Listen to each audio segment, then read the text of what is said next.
Bandiraɓe sehelaɓe musidɓe fulɓe renduɓe tedduɓe on calminama on jurama on jarama kadi on jettama no fewi on bismama e hayangoji men.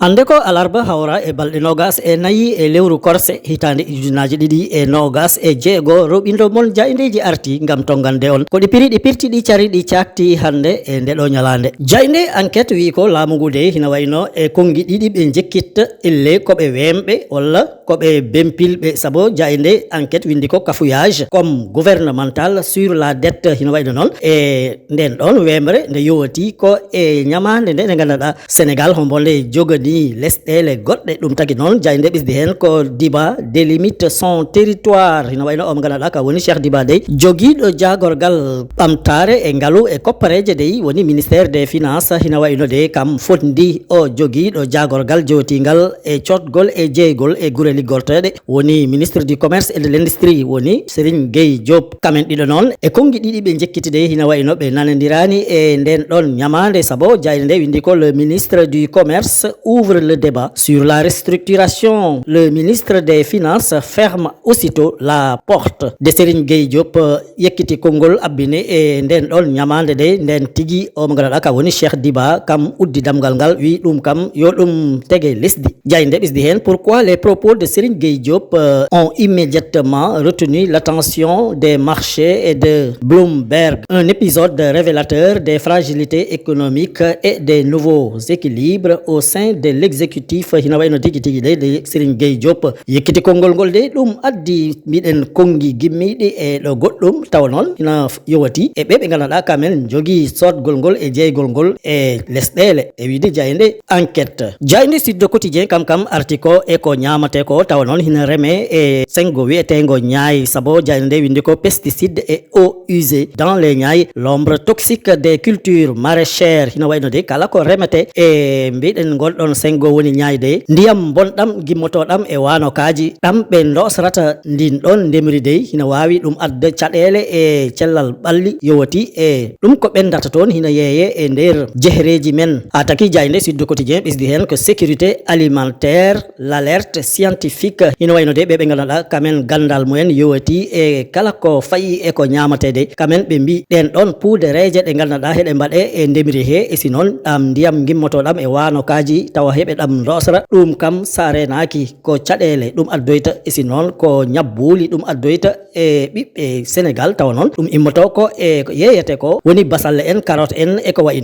noon dal kala ko remate e ɗen ɗon guese doseteɗe e wiide jayde Sud Quotidien jayde Quotidien Scoop kam arti ko e ɗum ko wiyete déclaration de patrimoine woni jogogal e dañal ngal ganduɗa ɓe fiili ɓe leppi hande e nder laamu Sénégal heɓe ngal poti hollir hadde tigi ɓe jaltata e wonde ɓen ɗon ɓe ganduɗa heɓe piili mbiɗen lofol kosɗe waɓe hen no joguiɓe jagorɓe woni ministre uji e si noon directeur uji e kala ko yowiti e ɗum ɗon jayde Quotidien Scoop windi ko l'OFNAC fixe au 31 juillet 2026 le dernier délai pour les assujettis hina wayno de tigi tigi ɓe ganduɗa kamen poti wat on ɗon déclaration de patrimoine OFNAC woni wuro ngo ganduɗa hongo reena kala ko fayi e ngenari e si noon kala ko fayi e guyka e ko wayi noon de woni on ɗon OFNAC okki ɓe fotɓe wat déclaration de patrimoine men ha balɗe capantati e go'o e lewru Suliet ndu paɗen tawa ko hitande ujunaje ɗiɗi e nogas e jeego jayde ɓisdi hen l'office national de lutte contre la fraude et la corruption rappelle aux responsables publics assujettis à la déclaration de patrimoine jayde ɓisdi hen l'institution invite les personnes intéressées ou concernées à prendre toutes les dispositions nécessaires afin d'éviter tout manquement avant cette échéance jayde de wi ko OFNAC de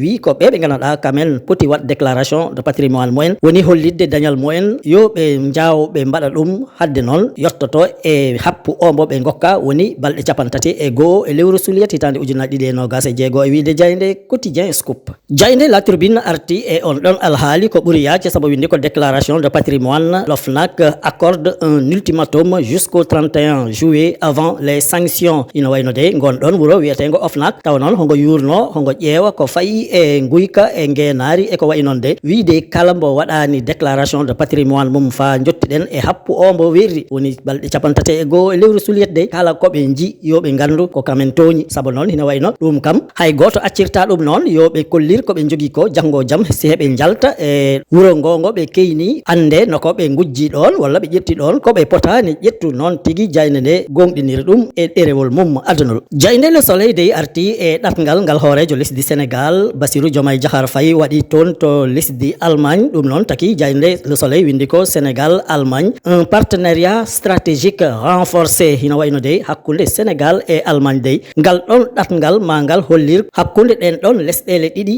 nihno ɗe jaggodiri nihno ɓe ballatirta e si noon bolol ɗatgol dewgol hakkude ɗen ɗon lesɗele ɗiɗi ha taki Jayne Le Soleil ɓisdi hen au dernier jour de sa visite officielle en Allemagne. Le chef de l'État s'est entretenu avec le chancelier Friedrich Merz et le président fédéral Frank-Walter Steinmeier. Ina wayno de e ñalande wattindinde e ngal ɗon ɗatgal ngal hoorejo lesdi Sénégal waɗi toon to Allemagne de fotti e ɓe gandanɗa de kamen goni tigui heyniɓe ndin ɗon lesdi Allemagne idiɗo o wiyete ko chancelier Friedrich Merz e si noon omo gandanɗa ka woni président fédéral o kam wiyete Frank-Walter Steinmeier. Ina wayno noon ɓen tigui de layde e mumen ko gandanɗa de hina laaɓi yowiti e jokkodiral lesɗele ɗiɗi ɗi woni Sénégal e Allemagne e wiide Jayne Le Soleil. Siko en gari e ko yowiti e politique de Jayne le parlement windi ko le tout sauf Sonko du FEDER hina wayno de ɓe gandanɗa kamen goni e landa politique jaajɗo biyeteɗo FEDER de kamen kam ɓe mbi ɓe darima cari kosɗe e si noon ɓe jiiɗi hollir ko e mumen ha janggo jaam omo gandanɗa kam de woni Sonko jilletake e haydara noon tigui Jayne de ɓesdiri hen un rejet sans fondement ina wayno de kala ko tega e dow tabal